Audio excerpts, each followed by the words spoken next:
বিয়ে বাড়িতে এসেছি, আরাম করে চেয়ারে বসে আছি, হঠাৎ কিউট একটা বাচ্চা এসে উচ্চ স্বরে বলল, আব্বু আমাকে টাকা দাও। বাচ্চাটার কথা শুনে আতঙ্কে উঠলাম, চোখ কপালে তুলে বাচ্চা ছেলেটার দিকে তাকিয়ে রইলাম। পেটের নাড়ি বুড়ি কেমন কেমন করে যেন নড়ছিল। হতবুদ্ধি আমি এদিক সেদিক তাকিয়ে দেখতে লাগলাম, আর মনে মনে ভাবলাম, বাচ্চাটা কার হতে পারে? সত্যি সত্যি আমাকে কি আব্বু বলে ডাকছে সে? বিয়েই করতে পারলাম না, এর আগে বাবা হলাম কেমনে? টাকা দিচ্ছি না দেখে ছেলেটা আমার গায়ে মৃদুভাবে আঘাত করছিল আর করে কান্না করছিল। ছেলেটার কান্না দেখে একটা লোক আমার নিকট এসে বলল, ভাই টাকাটা দিয়ে দেন, বিয়ে বাড়িতে এমনিতে গেঞ্জাম, তার উপর বাচ্চা ছেলের কান্না সহ্য করা যায় না, ভাই টাকাটা দিয়ে দেন। লোকটাকে কি জবাব দিব বুঝতেছিলাম না।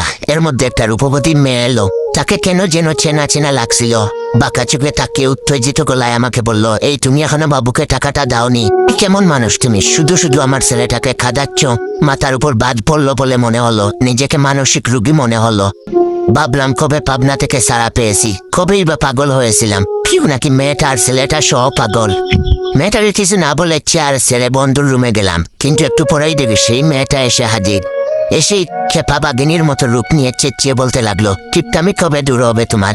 সব জায়গাতে কিপটামা কিন্তু চলবে না। তাড়াতাড়ি টাকা বের করতে বলছি, বের করো। আমার হয়ে বন্ধু বলে উঠলো, আপু কি শুরু করছিস এগুলো?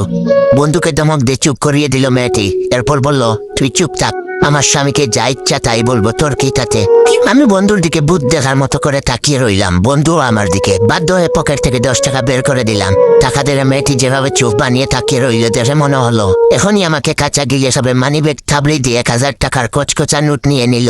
এরপর বেঞ্চি কেটে চলে গেল। বিকেলে খেতে দেওয়া হলো বন্ধুর ঘরে, বন্ধুকে নিয়ে খাচ্ছিলাম। তখন সেই মেয়েটি রুমে এসে আমাকে নরম স্বরে বলল, এই তোমার না গরুর গোস্ত খাওয়া মানা, দাও তো গোস্ত গুলো দাও, তুমি মাছ দিয়ে খাও। এটা বলেই সে প্লেট থেকে সবগুলো গোস্ত তার প্লেটে নিয়ে নিল, আর আমার প্লেটে মাছের 2 টুকরো দিল। মেয়েটার আচরণ দেখে আমার বন্ধু হা হয়ে গেল, আর আমি হতভম্ব নির্বাক হয়ে প্লেটের মাছের দিকে তাকিয়ে রইলাম। ভাবলাম বিয়ে খেতে তো আসি, সে বউয়ের জ্বালাতন সহ্য করতে আসছি। এটা যে কোন গন্ডারের বউ আল্লাহই ভালো জানেন। সেই ব্যক্তি এই পিসকে সহ্য করে কেমনে?